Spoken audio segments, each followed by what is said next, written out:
Mwaramutse neza nshuti bavandimwe dukomeje kwigana ibyigisho biyobora abakuze kwiga Bibiliya. Reka ubuntu n'amahoro biva ku Mana Data wa twese bibane namwe mwese. Kuri uyu munsi tugarutse n'ingingo yo kuwa gatatu itubwira ngo umwana w'intama wa Pasika.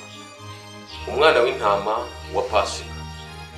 Ni ingingo nziza cyane ikubiyemo mu cyigisho turiho twiga kitubwira ngo gusobanukirwa igitambo. Ingingo ya mbere twabonye ibitambo bitagira umumaro, naho twabonye Imana hari ibitambo byinshi cyane itajya yishimira. Ibyo bitambo ikaba yarageze ubwo ibwira abantu ko bayikura imbere ibyo bitambo bibi bipfuye binuka imbere y'amaso yayo. Iyo ngingo twarayibonye, ariko twabonye ko hari n'ibitambo Imana yishimira. Ibitambo Imana yishimira ni ibitambo utamba ubikuye ku mutima, ni ukuvuga ushimira Imana ko yagukoreye ibikomeye. Muri byo rero twabonyemo igitambo cya Abeli watambye igitambo kiva amaraso, Kayini agatamba igitambo gikomoka ku bimera. Bityo Uwiteka yishimiye igitambo cya Abeli agaya igitambo cya Kayini, bituma Kayini yadukira mwene nyina aramwica. Bityo rero iyo ngingo twarayibonye. Tubona n'ingingo yo kwa kabiri yatubwiye ngo amaraso y'ihene n'ay'amapfizi. Twabonye ko aya maraso atagombaga gucungura umwana w'umuntu, nubwo cyari igitambo ariko hari uwo byashushanyaga. Uwo nta wundi muri iyi ngingo twasanze ari Yesu Kristo watambwe rimwe gusa acungura isi yose. Izina ry'Imana yacu rihabwa icyubahiro. Rero ingingo y'uyu munsi niyo ngira ngo dukomerezeho itubwira ngo umwana w'intama wa Pasika. Nshuti muvandimwe ukomeje kubana natwe muri ibi byigisho, jya ubana natwe, Imana iguha umugisha. Ibuka ko iki cyigisho tugiye kugikomatanyiriza hamwe n'ingingo eshatu zigikurikiye kugira ngo kirangire vuba dufate ibindi. Nyamara tuzakiga nyine iyi minsi yose kugeza ejo bundi kwa gatanu. Rero nshuti muvandimwe, reka nkwifuriza amahoro n'imigisha biva ku Mana Data, kandi wowe ubana natwe umunsi ku munsi jya wibuka gukanda kuri subscribe kugira ngo ibyigisho dukomeje gutegura bijye bikugereraho ku gihe, kandi ujye ubisangiza n'inshuti yawe. Ubwo ndavuga share, kandi na comment zanyu zirakenewe. Buriya iyo mwizi cyigisho ntimugitangeho comment ngo hagire ibikosorwa cyangwa se hagire ibyiyongeramo, biba bigaragara ko tutigana. Rero reka mwe mwese mubana natwe ibyo ngibyo mugerageze kubyubahiriza, kandi twizeye ko Imana izabibahera mu mugisha. Ikindi muri hanganira ijwi ryanjye, ntabwo uyu munsi imeze neza, irarwaye, ariko Imana iri kugenda imfasha ibintu biragenda neza. Rero reka twanzike n'ingingo yo kuwa gatatu itubwira ngo umwana w'intama wa Pasika. Umwana w'intama wa Pasika. Igitabo cy'ibyahishuwe cyita Yesu umwana w'intama. Si byo se? Twagiye tubibona kenshi, kandi namwe ndizera ko mubizi. Inshuro rero zigera kuri 30 kuva mu gihe cya kera muri gahunda yo gucungura umuntu, ubwoko bw'Imana bwagiye bukoresha abana b'intama nk'ikimenyetso cya Mesiya wari kuzaza. Inshuro 30 zose zivugwa mu byahishuwe zigaragaza Kristo nka ntama w'Imana. Bityo tubonye ko kandi intama nyinshi, abana b'intama bagendaga batambwa mu gihe cya kera, bose nabarenguriraga kuri Mesiya wagombaga kuzaza. Abeli wa wundi tuvuze mu kanya yatanze uburiza bw'umukumbi we ho igitambo, nk'uko tubisanga mu Itangiriro igice cya 4 ku murongo wa 4.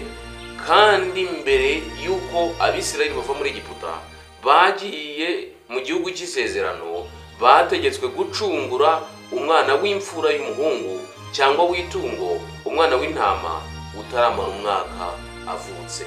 Iri ni isomo tugiye gusoma, ariko mwumve ko Abisirayeli bategekwa kuva muri Egiputa bajya i Kanani mu gihugu cy'isezerano, bategetswe ko buri muryango wose ugomba gushaka umwana w'intama bakawutambirira abana babo b'imfura. Ni ukuvuga umuryango utarakoze icyo gikorwa Imana yari yabategetse, umwana w'imfura we yarapfuye. Ariko reka mbabwire, Abisirayeli barabikoze, batambira uwo mwana, bategekwa n'ibindi bagombaga gukora kugira ngo umwana wabo atagira gute, adapfa w'imfura. Bityo n'Abanyegiputa bakoze nk'uko Abisirayeli bakoze, abana babo bararokotse, izina ry'Imana riciragwa icyubahiro. Rero katurebe iri somo. Iri somo riri mu Byahishuwe mu Kuva igice cya 12, turasoma duhereye ku murongo wa mbere tugeze ku murongo wa 11. Ese n'irindi riri muri Yesaya 53 umurongo wa 7-8, no mu Bakorino 5 umurongo wa 7, ndetse n'Ibyahishuwe igice cya 5 turasoma ku murongo wa 6. Aya masomo yose uko arane niki atwigisha cyerekeye kuri Yesu Kristo nk'igitambo cya Pasika? Ibyo bisobanuye iki se kuri buri muntu wese uri muri twebwe? Nshuti muvandimwe, tujye kwifashisha aya masomo turebe ngo aya masomo asobanuye iki kuri Pasika. Ese Kristo niwe Pasika yatambwe? Reka twifashishe Bibiliya turebe icyo ijambo ry'Imana ribivugaho. Ndifashisha Bibiliya yera mu Kuva igice cya 12 turahera ku murongo wa mbere tugeze ku wa 11. Uwiteka abwira Mose ibya Pasika. Uwiteka yabwiye Mose ibya Pasika. Nuko Uwiteka abwira Mose na Aroni mu gihugu cya Egiputa ati, uku kwezi kuzababere imfura y'amezi. Ukwezi bari barimo kwagombaga kuba imfura mu yandi mezi yose, yaba yababanjirije yaba n'amezi asigaye. Nuko rero kuzababera ukwezi kwa mbere mu myaka. Mubwire iteraniro ry'Abisirayeli ryose ko ku wa 10 w'uko kwezi umuntu wese yiyendera umwana w'intama uko amazu yabase ari, umwana w'intama umwe mu nzu imwe.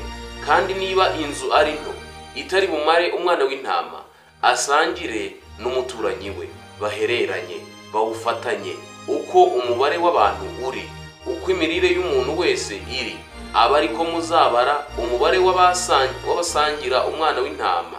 Umwana w'intama wanyu cyangwa se umwana w'ihene ntuzagira inenge, uzabisekurume itaramara umwaka, muzawukure mu ntama cyangwa mu ihene, muzawurindirize umunsi wa 14 w'uku kwezi.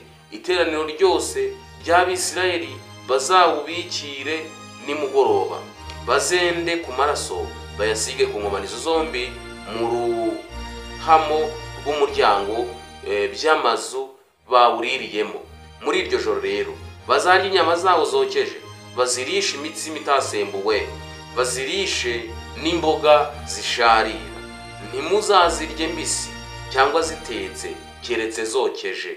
Igihanga cyawo n'iminono yawo n'ibyo mu nda byawo ntimuzagira icyo musiga ngo kirare.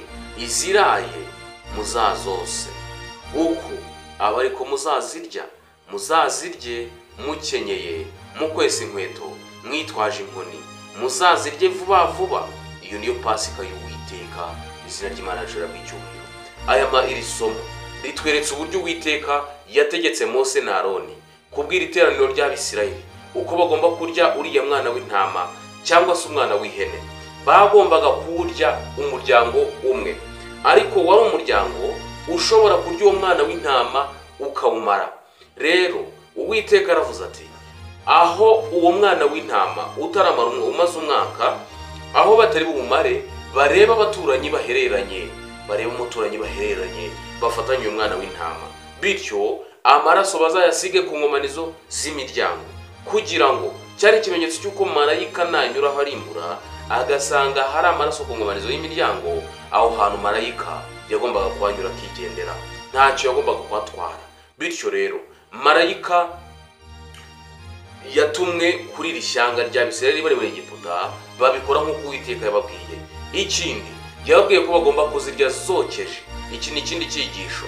Kuki bari bafite amasafuriya n'inkono ngo bateke, ariko Uwiteka akabategeka ko bazirya zokeje.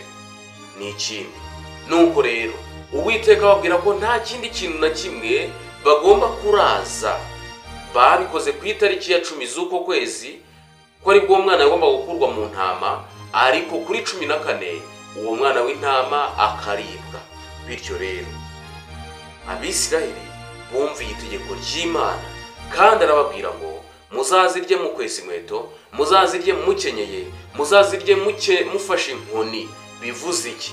Ni ukwitegura urugamba, ni ukwitegura itangazo ribabwira ngo uyu munsi turahaguruka tugenda. Nta muntu n'umwe wagombaga guhinyuza itegeko ry'Imana cyangwa se ngo arara adakwesa inkweto atambaye ibigenewe byose kugira ngo bitegure kwambuka. Nshuti muvandimwe, muri Yesaya 53 umurongo wa 7 n'uwa 8 ho hatubwira ngo iki? Haratubwira ngo yararenganye ariko yicisha bugufi, ntiyabumbuye akanwa ke, amera nk'umwana w'intama bajyana kubaga, cyangwa nk'uko intama icecekera imbere y'abayikemura, niko atabumbuye akanwa ke. Guhemurwa no gucirwaho iteka nibyo byamukujeho. Mu bigihe cye ninde witayeho ko yakuwe mu isi y'abazima, akaba yarakubitiwe ibicumuro by'ubwoko bwe? Bategetse ko ahambanwa n'abanyabyaha, yari kumwe n'umutunzi mu rupfu rwe, nubwo atagiraga urugomo kandi ntagire uburyarya mu kanwa ke. Uyu ni umuhanuzi Yesaya, nawe atweretse umuntu yahanuye ibya Yesu mbere y'uko Yesu avuka. Ni ukuvuga ibyakorewe Yesu Kristo byose Yesaya yabyanditse muri iri somo dusomye. Uburyo Kristo yajyanywe i Nyabihanga, akajya kwicwa, akajya guhambanwa n'ibisambo, akajya kubambanwa n'abagome. Ibi byose Yesaya yari yarabihanuye. Ese Kristo ntama w'Imana kuki yazize ibyaha by'abari mu isi? Ese izi ntama zaziraga ibyaha by'abari mu isi, z'amaherezo yazo azaba yahe? Nshuti muvandimwe, zasobanuraga igitambo, kandi igitambo cyatambwe rimwe gusa, nicyo Yesu Kristo. Abakorinto ba mbere igice cya 5 umurongo wa 7 hari amagambo atubwira ngo nuko nimwiyezeho umusemburo wa kera kugira ngo mube irobe rishya, mube mutakiriho umusemburo wa kera, kuko Pasika yacu yatambwe ari we Yesu Kristo. Umusemburo wa kera ni umusemburo wo gukora ibyaha. Tugomba kuwiyambura, tukiyambura umusemburo wo muri icyo gihe cya kera, tukambara umubiri mushya ari we Yesu Kristo, kuko Yesu Kristo niwe watambwe rimwe ryonyine. Ibyahishuwe igice cya 5 umurongo wa 6 hatubwira ngo iki? Nuko mbona hagati ya ntebe na bya bizima bine no hagati y'abakuru umwana w'intama uhagaze usa n'uwatambwe, afite amahembe 7 n'amaso 7, ariyo myuka 7 y'Imana itumwa kujya mu isi. Iri ni isomo. Yohana nawe abonye Kristo ahagaze hagati y'abakuru 24, ahagaze hagati y'ibizima, ahagaze afite asa n'uwatambwe. Yagaragaraga nk'ufite imyuka 7, kandi iyo myuka 7 ni yitumwa ku isi. Uyu ntama w'Imana rero watambwe ni Yesu Kristo nk'uko Yohana bivuze, kandi yaratambwe, arabambwa turabamburwa, aducira icyanzu turakira, izina ry'Imana rishobora icyubahiro. Rero aya masomo yose arengurira kuri Kristo ntama w'Imana. Imyaka myinshi nyuma y'urupfu, umuzuko no gusubira mu ijuru bya Kristo, Petero yatinze kucyo yamenye, maze yandika aya magambo aravuga ati, kuko muzi yuko ibyo mwacungujwe ngo muve mu ngeso zanyu zitagira umumaro, mwatojwe na ba sekuruza banyu, atari ibyangirika nk'ifeza cyangwa izahabu, ahubwo mwacungujwe amaraso y'igiciro cyinshi, nk'ay'umwana w'intama utagira inenge cyangwa ibara, niyo maraso ya Kristo. Izina ry'Imana rishobora icyubahiro. Iri ni isomo Petero yanditse, aryandika mu rwambere rwa Petero igice cya mbere ku murongo wa 18 ndetse n'uwa 19. abantu bakoraga ibyaha biturutse ku ngeso mbi za kera, ariko yongeye guhanura avuga ko twacungujwe amaraso y'umwana w'intama utagira inenge, cyangwa umwana w'intama utagira ibara. Ayo ni amaraso ya Yesu Kristo, izina ry'Imana rishobora icyubahiro. Rero Yesu yabayeho imibereho imwe rukumbi ya kimuntu, yageze ku rugero rwo kwera kw'Imana, naho twebwe abasigaye twakoze ibyaha, kandi uburyo tubayeho imibereho y'ubunyacyaha bihabanye n'imiterere y'umuremyi wacu. Uko tubayeho muri iyi si y'icyaha itandukanye cyane n'imibereho Kristo yabayeho ari hano ku isi. Yabayeho ari umuziranenge, ntiyigeze akora icyaha na kimwe, ariko twebwe nk'abana b'abantu dukora ibyaha. Ibyo byaha nibyo Kristo yabambiwe kugira ngo ducungurwe by'iteka ryose. Nshuti yanjye, nyamara Yesu yahindutse Adamu wa kabiri, izina ry'Imana rishobora icyubahiro. Adamu wa mbere yaratsinzwe, ariko Adamu wa kabiri yaratsinze, izina ry'Imana rishobora icyubahiro. Nk'uko tubisanga mu Bakorinto ba mbere igice cya 15:25, aho twatsindiwe we yahacanye umucyo aranesha, izina ry'Imana rishobora icyubahiro. Mbega imvugo nziza! Aho twatsindiwe, aho Adamu wa mbere yatsindiwe. Ese nihe? Adamu wa mbere yatsinzwe n'ikigeragezo cy'irari, irari cyangwa se inda, gukunda ibyo kurya. Ariko Kristo amaje kuva muri Yorodani yajyanywe mu butayu kugeragezwa na Satani. Hari abantu benshi bajya mu butayu ngo bagiye guherwa imbaraga. Mu butayu nta mbaraga wahakura, ndakubwiza ukuri. Mu butayu ni mu bigeragezo, nta mbaraga na nkeya uzakurayo. Kristo amaze iminsi 40 n'amajoro 40 atarya, Satani aramubwira ati rero arasonza. Yesu Kristo arasonza, amaze gusonza Satani aramubwira ati nyamara wahindurira ibuye ukarihindura umutsima, nuko ukarya. Yesu amwitegereje nk'umuremyi w'ijuru n'isi, amwitegereje aravuga ati no, umuntu ntatungwa n'umutsima gusa, ahubwo atungwa n'amagambo ava mu kanwa k'Imana. Haleluya! Nshuti y'umuvandimwe, Adamu wa kabiri yatsinze ikigeragezo cy'inda, nyamara Adamu wa mbere cyaramunaniye. Bityo rero Kristo, aho Adamu wa mbere yatsindiwe, Kristo we yahacanye umucyo aranesha, izina ry'Imana rishobora icyubahiro. Mu bunyamuntu rero bwe yabayeho imibereho itunganye kiremwa muntu cyasabwaga kubaho. Imibereho ye yahesheje Imana icyubahiro mu buryo bwose. Yabwiye Filipo ati umbonye ababonye data, izina ry'Imana rishobora icyubahiro. Ubonye Kristo ababonye n'uwamutumye. Wamutumye ninde se? Ni Imana, kandi yamutumye kugira ngo abari mu isi bose bazamwizere, kandi nibamwizera abazamureba bakamuhanga amaso babonye data. Hagati rero aho Yesu yabambwe mu gihe cya Pasika, nk'uko twabibonye, yabambwe mu gihe cya Pasika agaragaza mu buryo buruseho ko ari we mwana w'intama nyakuri. Muri Yohana 18:19-20 Yesu yavuze mu buryo bweruye, avuga ibijyanye n'inyigisho ze mu buryo bumwe. N'ubwo rero ku birebana n'umwana w'intama wa Pasika uvugwa mu gitabo cyo Kuva 12:5-6, abana ba Isirayeli basabwe gutoranya umwana w'intama wa Pasika, bakawuzigama, bakawurindiriza umunsi w'igitambo. Igihe umutambyi mukuru yabazaga Yesu ibyerekeye inyigisho ze, yagarutse ku buryo we ubwe yigaragaje mu rusengero kugira ngo buri wese amwibazeho. Imibereho ye, ibikorwa bye, inyigisho ze, byose byagaragazaga uwo ari we. Niwe mwana w'intama utagira inenge cyangwa ubusembwa, igisobanuro nyacyo cyo gukiranuka kw'Imana n'icyubahiro. Kristo yagaragaye mu rusengero, agaragara nk'umwana w'intama, agaragara nk'umuneshi, agaragara nk'uhesha abantu bose agakiza. Nyamara Abisirayeli benshi banze kwakira uwo muburo, banze gucungurwa, banze kwizera igitambo kizima, baramufata bamujyana inyabihanga, baramwica. Nshuti muvandimwe, uko ingingo ibitubwiye, Yesu Kristo yatambwe mu minsi ya Pasika. Wibuke ko yafashwe amaze gusangira n'abigishwa be ibya Pasika. Bivuze iki? Pasika yari itararangira, yari ikirimo. Niyo mpamvu rero umwana w'intama wagombaga gutanga uwo munsi yagombaga kujyana na Kristo ku musaraba. Mubyibuke neza ko umutambyi yafashe intama ngo ayisogote, intama iramucika, nuko umwenda utabukamo kabiri. Humvikana itangazo rivuga ko buri wese agomba kwigerera hera. Kristo rero nk'umutambyi mukuru yari amaje gutanga kandi yari aduhesheje gucungurwa kw'iteka.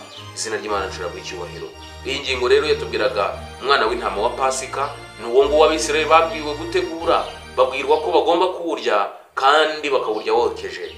Bivuze ko Kristo niwe ntama w'Imana, kandi ntama w'Imana yapfuye rimwe gusa, arabambwa turabamburwa, duhabwa agakiza kubwe, ubuntu uva ku Mana Data busesekara mu mitima yacu. Izina ry'Imana rishobora icyubahiro. Ingingo rero yo kuwa gatatu reka tuyipfundikirira ahangaha, ariko kuwa kane haratubwiye ngo Yesu mu rusengero. Yesu mu rusengero. Hari urugamba mu mateka yose y'agakiza uko yakabaye. Imana yifuza kuzahura umushyikirano twigeze kwishimira kugirana nayo no gushaka kutwiyegereza, ariko kuzana abanyabyaha hafi yayo ntabwo byabagwa amahoro, byaduhitana. Kuzana abanyabyaha hafi y'Imana ntabwo Imana ibyishimira, ariko irifuza ko tuzahura umushyikirano twigeze kugirana nayo. Dawidi yaranditse agira ati, kuko utari Imana y'intambira kibi, umunyangeso mbi ntaza iwawe. Imana ntiyishimira ibibi, niyo mpamvu mu kutishimira ibibi kwayo ntabwo yifuza ko hari umunyabyaha waza mu nzu y'Uwiteka. Niyo mpamvu iri somo riri muri Zaburi ya 5:4. Nanone kandi kubirebana n'iyo ngingo Dawidi yarongeye yandika aya magambo, aravuga ati, ariko jyeweho nzazanwa n'imbabazi zawe nyinshi mu nzu yawe, kuko nkubashye. Nzikubita hasi nsenge nerekeye urusengero rwawe rwera. Uwiteka Imana arifuza ko tuza mu rusengero rwe rwera. Uyu Dawidi aravuze ati, ninkubaha kuko nzakubaha, nzaza mu rusengero kandi mu rusengero rwawe rwera. Niyo mpamvu rero Uwiteka yishimira ko tujya mu rusengero, nubwo hari abatabyishimira bavuga ngo zakuweho, ngo ntizigifite agaciro, ngo rikarika, ariko insengero ziracyafite agaciro muvandimwe. Reka turebe mu gihe cy'umuhanuzi Hagayi, Uwiteka yamunyujijemo amagambo ari mu gice cya 2 umurongo wa 7 n'uwa 9. Tugiye kuyasoma. Mu gihe urusengero rwa kabiri rwubakwaga, umuhanuzi Hagayi yatanze isezerano ritangaje. Aravuga ati, urusengero rushya rugomba kurusha ubwiza urwarubanjirije. Niko yavuze. Mbese ubwo buhanuzi bwari bushatse kuvuga iki? Reka dusomere isomo, ubundi twifashishe amagambo ari hepfo ayisesengure twumve. Hagayi igice cya 2 ku murongo wa 7 turageza ku wa 9. Kandi nzahindisha amahanga yose umushyitsi, n'ibyifuzwa n'amahanga yose bizaza, kandi iyi nzu nzayuzuza mu bwiza. Niko Uwiteka Nyiringabo avuga. Uwiteka Imana aravuga ati, ifeza ni izanjye, n'izahabu nazo ni izanjye. Niko Uwiteka Nyiringabo avuga. Ubwiza bw'iyi nzu bwo hanyuma uzaruta ubwa mbere. Niko Uwiteka Nyiringabo avuga. Kandi aha hantu nzahatangira amahoro. Niko Uwiteka Nyiringabo avuga. Reka nkubwire inshuti yanjye, inzu bubatse yari ifite ubwiza, ariko yaje gusenywa hubakwa indi. Iyi yubatswe rero bwa kabiri, Uwiteka niyatanze isezerano, aravuga ngo ubwiza bwayo bugomba kuruta ubw'iyambere. Reka turebe, ese bishatse kuvuga iki?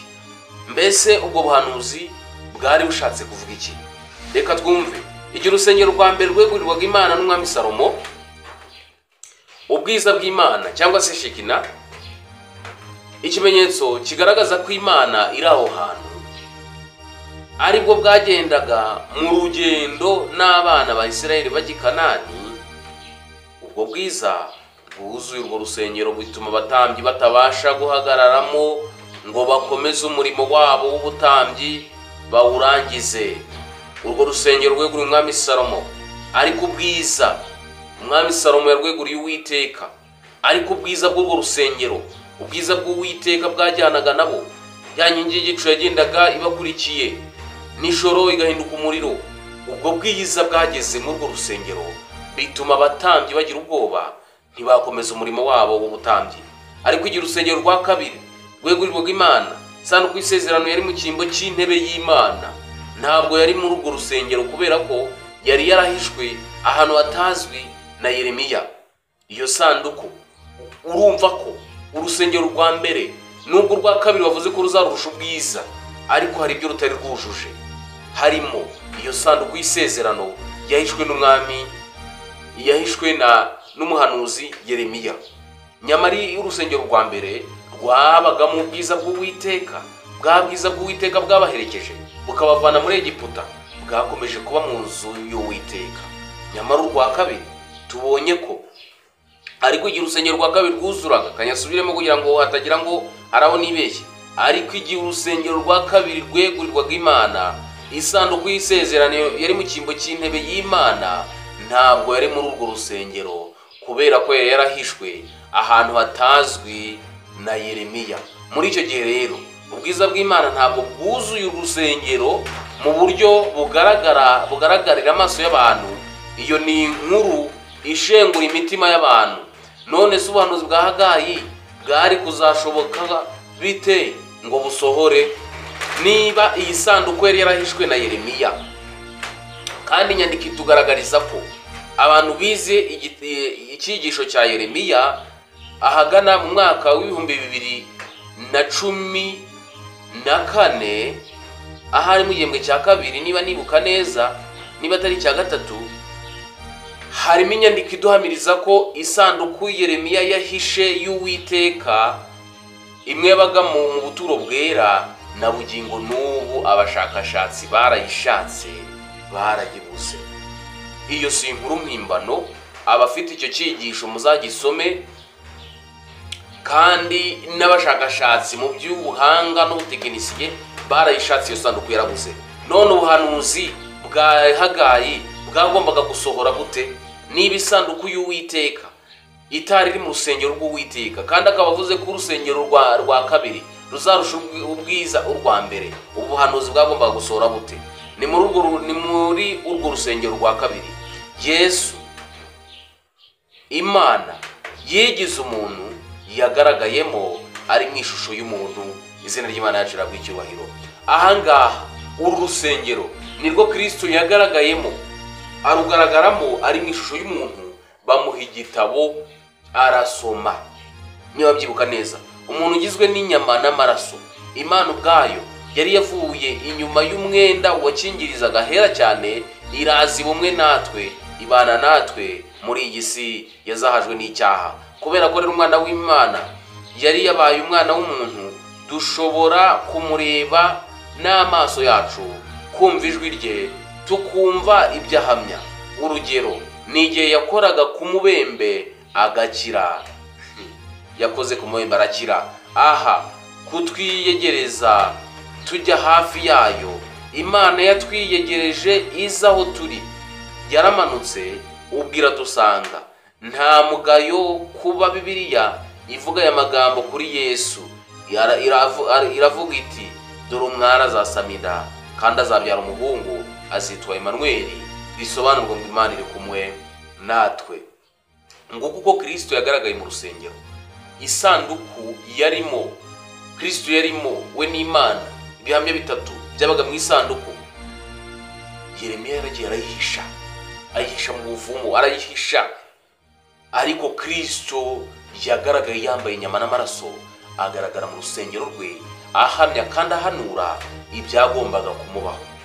Niyo mpamvu rero Matayo nawe yanditse ngo, dore umwana azasama inda kandi azabyara umwana, azitwa Emanueli. Emanueli bisobanurwa ngo Imana iri kumwe natwe. Tekereza rero icyo ibyo bivuze. Umuremyi w'isi n'ijuru ntabwo yaje kubana natwe gusa, ahubwo yaje no kudupfira. Izina ry'Imana yacu rirabwa icyubahiro. Urupfu rwa Kristo rwatubereye icyungo nk'uko nabivuze, ariko ntibyari birangiriye aho gusa. Kristo yaje abana natwe, aba umuntu nkatwe, ageragezwa nkatwe, ariko yihanganiye ibicumuro byacu, arapfa, arahambwa, turacungurwa, duhabwa kubaho kwiteka. Izina ry'Imana ricira mu cyubahiro. Rero urusengero Kristo yarugaragayemo yambaye inyama n'amaraso. Umusaraba rero nicyo kintu kiruta ibindi, kigaragaza urukundo rw'Imana. None se ni muri buhe buryo, ni mu buhe bundi buryo dushobora kubonamo no kumva ko urukundo rw'Imana ruhari? Igihe twakiriye imbabazi z'Imana, amaraso ya Yesu Kristo akatwuhagira, ni ukuri urukundo rw'Imana rusesekara mu mitima, nuko tugahinduka abana bayo tubiheshejwe no kwizera Yesu Kristo. Nshuti muvandimwe rero wabanye natwe muri iyi ngingo yatubwiraga iby'urusengero, reka tuyipfundikirira aha ngaha. Ariko Yesu Kristo wizere ko iyo sanduku yayibuze ayirimo, ariko yagaragaye mu rusengero rwe ahagaze asoma yigisha kandi akora ku bantu barakira. Izina ry'Imana ricira mu cyubahiro. Ubuhanuzi rero bwa Hagayi bwasohoye igihe Kristo yagaragaye mu rusengero yigisha kandi ahamya byagombaga kumubaho. Nshuti muvandimwe, ubuntu n'amahoro buva ku Mana Data wa twese bukomeze bukubeho. Ntabwo dusoreje aha ngaha, reka twumve indi ngingo yo kuwa gatanu itubwira ngo kuko waremye byose, Uwiteka Imana yaremye byose. Mu bihe bigerwa ku mashyi, abahanuzi bahawe amahirwe yo kwegera Imana mu iyerekwa, bakemererwa kubona intebe yayo. Ezekiyeli yayibonye hejuru y'ikirere. Iri somo turisanga muri Ezekiyeli igice cya mbere ku murongo wa 26. Yesaya nawe yayibonye igihe yasuraga urusengero rwo mu ijuru. Yagezeyo se? Yesaya mwiyerekwa yabonye intebe y'Imana. Maze kandi muri bumwe mu busobanuro butangaje cyane twahawe na Yohana, yaraherekejwe agera aho hantu ari mwiyerekwa rivugwa mu Byahishuwe igice cya 4 ndetse n'icya 5.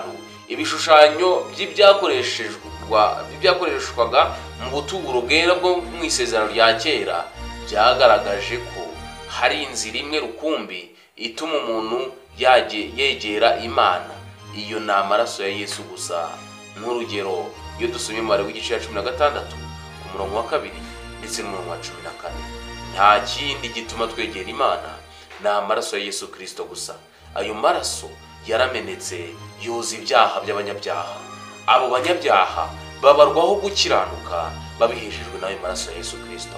Iyo yizeye nanjye nkayizera, tubarwaho gukiranuka kw'Imana kandi tubiheshejwe n'ayo maraso.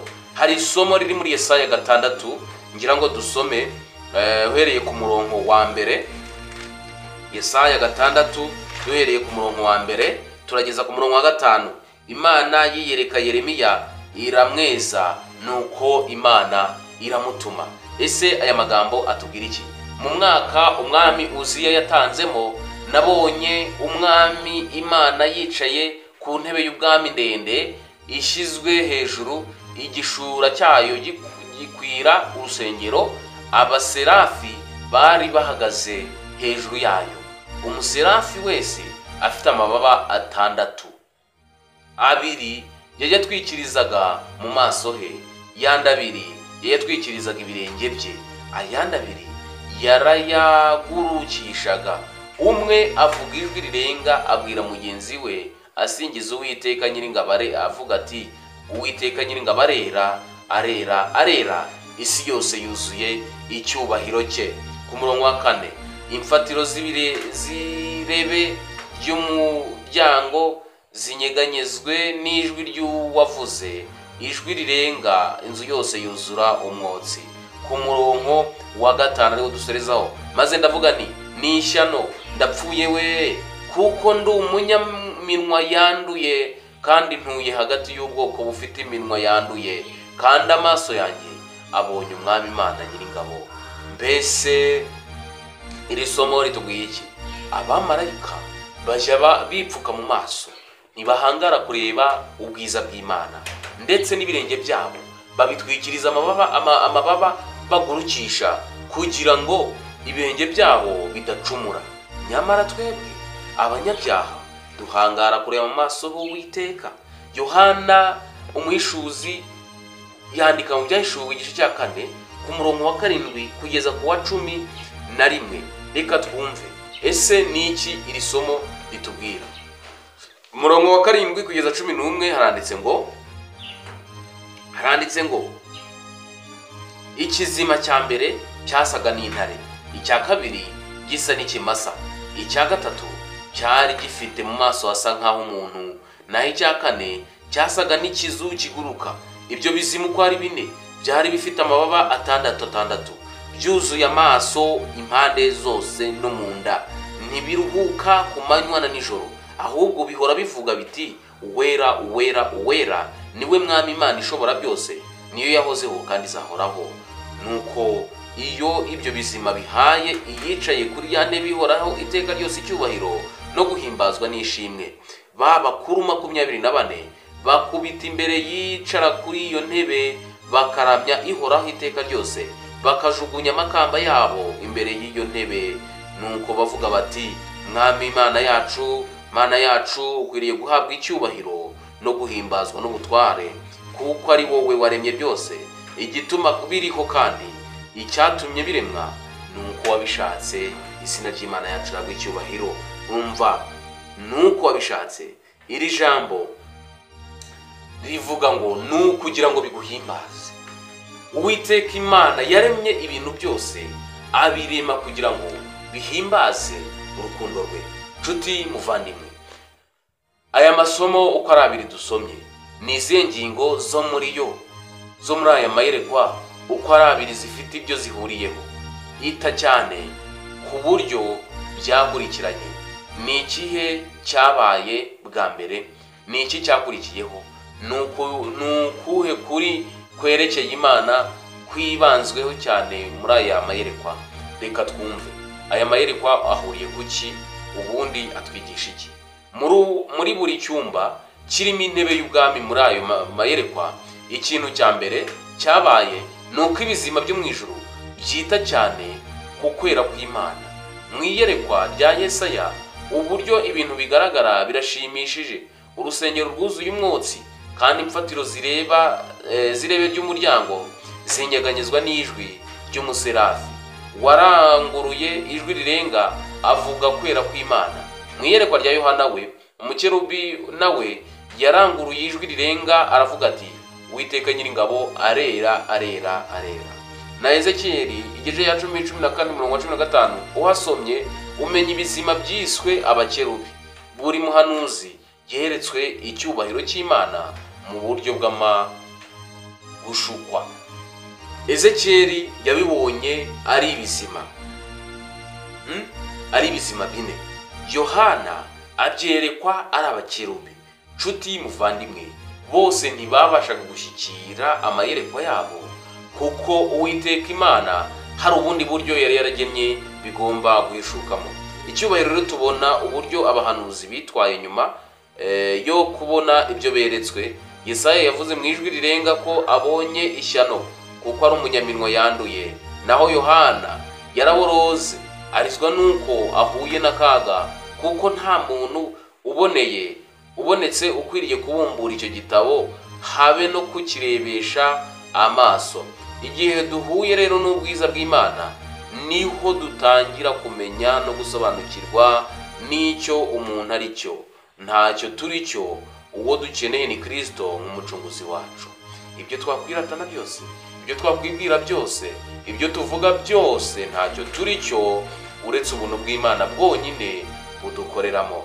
Nshuti muvandimwe rero, Satani ashinja Imana ibirego byinshi, avuga ko Imana idashyira mu gaciro, yikunda, n'inyabukana, ariko kandi no kurabukwa intebe yayo akanya gato binyomoza ibinyoma bya Satani.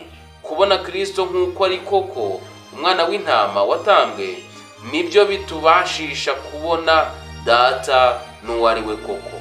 Mbega ukuntu biturema umutima kumenya ko iyo tubonye Yesu tuba tumenye uko Data ateye, kandi uguhishurwa gukomeye kw'intebe ya Data kwagaragaye muri Yesu adupfira ku musaraba. Urukundo Kristo yadukunze, urukundo Imana yadukunze rubeshyuza cyane ibirego bya Satani. kuko umuntu yagombaga gupfa buheriheri, ariko Kristo yaritanze apfira umunyabyaha. Rero urupfu yapfuye nirwo ruduhesha amahirwe yo kureba ubwiza bw'Imana. Mu gihe abamarayika badatinyuka kureba ubwiza bw'Imana, mu gihe batwikira mu maso yabo, mu gihe bapfuka ibirenge, mu gihe batatinyuka kugira icyo bareba ku Mana, twebwe duhabwa kubona Imana kandi tukayibona turi abanyabyaha binyuze mu maraso ya Kristo. Niyo mpamvu rero umusaraba ugomba kutwereka ibintu bibiri. Icya mbere, kuba Imana ishobora gukora ibyo ni ikigaragaza kwidukunda, urebye ibyo dukorera, kwitanga ubwayo ku bwacu. Icya kabiri, kuba umusaraba wonyine ari ushobora kudukiza, bigaragaza aho icyaha cyatugejeje. Dukizwa n'umusaraba wa Kristo kuko watubereye icyungo gitwunga n'Imana. Uyu musaraba uwurabutswe yoga mu maraso yawumenetseho. Niyo mpamvu buri wese agomba kureba i Karuvari, Yesu Kristo akamubera icyungo kimwunga n'Imana. Nshuti muvandimwe rero, iyi ngingo itwereka ko Kristo ari we waturemye kandi yaranaducunguye. Gucungurwa kwacu tubiheshwa no kwizera Yesu Kristo. Reka njye nawe tumwizere kandi tumwiringire, icyo yifuza muri twebwe aduye kugikora rwose. Ibindi byo kwigwa no kuzirikanwa, ibyanditswe byera bisobanura neza ko Kristo ari we wenyine wujuje ibisabwa byose byo kuturonkesha agakiza. Niwe muntu wenyine wabashije kubaho imibereho izira icyaha. Muri iyi si nta wundi muntu w'umuziranenge wabayeho uzira icyaha, utarakoze icyaha, ni Yesu Kristo wenyine. Urugero rumwe rukumbi rw'imibereho yaheshejwe Data icyubahiro ni umwana w'intama w'Imana uzira inenge. None ubu ahagaze ku ruhande rw'imbere rw'inyoko muntu nk'umurengezi wacu uhoraho. Nanone kandi yatwaye ibyaha byacu byose. Igihano Imana yageneye inkozi z'ibibi aba ari we ugihanwa mu cyimbo cyacu. Nk'uko Yohana bihamya rero, igihe yerekwagwa ibizima byo mu ijuru bizengurutse intebe y'Imana, yabwiwe ko aceceka ntiyongere kurira, kubera ko intare yo mu muryango wa Yuda yanesheje. Iri ni isomo dusanga mu Byahishuriwe igice cya 5 ku murongo wa 5. Yarabwiwe ngo ceceka, wikongera kurira, humura, intare yo mu muryango wa Yuda yaranesheje. Iyo nta yindi ni Yesu Kristo. Ikindi, tekereza uburyo icyaha ari kibi n'uburyo inyoko muntu yashayishije muri cyo, kandi urupfu rwa Yesu, Imana ubwayo ariyo yitanze ngo ikemure ikibazo cy'icyaha. Nta gushidikanya iyo haza kubaho ubundi buryo bushoboka Imana yari gushobora kudukizamo itishe amahame agenga ingoma y'Imana, n'ukuri iba yarabukoresheje. Ariko se bwarabonetse mu Bakurambere n'Abahanuzi ku ipaje ya 40 haranditse ngo umunyacyaha wicaga itegeko ry'Imana yaburaga ubugingo bwe. Umunyabyaha wicaga itegeko ry'Imana, byanze bikunze yaburaga ubugingo bwe. Mu bari ku isi yose no mu ijuru, umwe gusa niwe wenyine washoboraga kujya mu cyimbo cy'umuntu akuzuza ibyo itegeko risaba. Nk'uko itegeko ari riziranenge rero, nk'uko Imana ubwayo izira inenge, umwe gusa ufite ububasha nk'ubw'Imana niwe washoboraga guhongerera icyo gicumuro. Nta wundi uretse Kristo washoboraga gucungura umuntu akamukura mu muvumo wo kwica amategeko akongera kumuhuza n'ijuru. Kristo yagombaga kwishyiraho urubanza n'isoni z'ibyaha. Icyaha cyo guhemukira Imana itagira inenge cyagombaga gutandukanya Imana n'umwana wayo. Kristo yagombaga kugera kuri urwo rwego kugira ngo acungure umuntu wari ugiye kuzimira. Aya magambo nk'uko nabibabwiye mu Bakurambere n'Abahanuzi ipaje ya 44. Twacungujwe amaraso y'igiciro cyinshi. Amaraso ya Yesu Kristo yatubereye icyungo gitwunga n'ijuru, bityo duhabwa gucungurwa kw'iteka.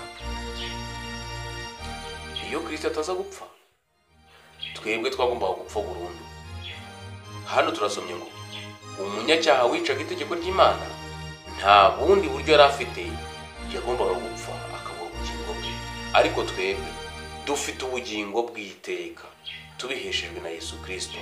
Reka njye nawe tumwizere, tumwiringire, Yesu Kristo azadukorera ibiruta cyane ibyo dutekereza. Nshuti muvandimwe, igitambo cya Kristo, iki cyigisho niko cyatubwiraga, twaragisobanukiwe kuko cyatuhaye amahirwe yo kubaho byiteka. Nubyizera, nubyakira, abizera uwo mwana bahabwa ubugingo, kandi ubugingo bahabwa ni ubugingo bw'iteka. Reka njye nawe rero twizere Yesu Kristo watambwe kandi wapfuye agapfira ibyaha byacu. Igitambo cye cyonyine kirahagije. Ntihagikenewe amapfizi y'ihene n'ay'intama, ntihagikenewe ibindi ibyo ari byo byose, ntihagikenewe umwana w'intama wundi wagombaga gutambwa, ntihagikenewe ibindi dukeneye kwakira imbabazi z'Imana binyuze muri Yesu Kristo, watambwe rimwe gusa agapfira ibyaha by'abari mu isi, nuko tukabarwaho gucungura kwiteka. Izina ry'Imana ricabwa icyubahiro. Rero wewe wabanye natwe muri iki cyigisho, komeza kandi ubane natwe muri ibi byigisho dukomeza kubategurira. Muri umwami Yesu ubane namwe, kandi iby'Imana yifuza kutugirira ibiduhane nawe mwizeye bose, tubisabye Imana Data mu izina rya Yesu. Amen.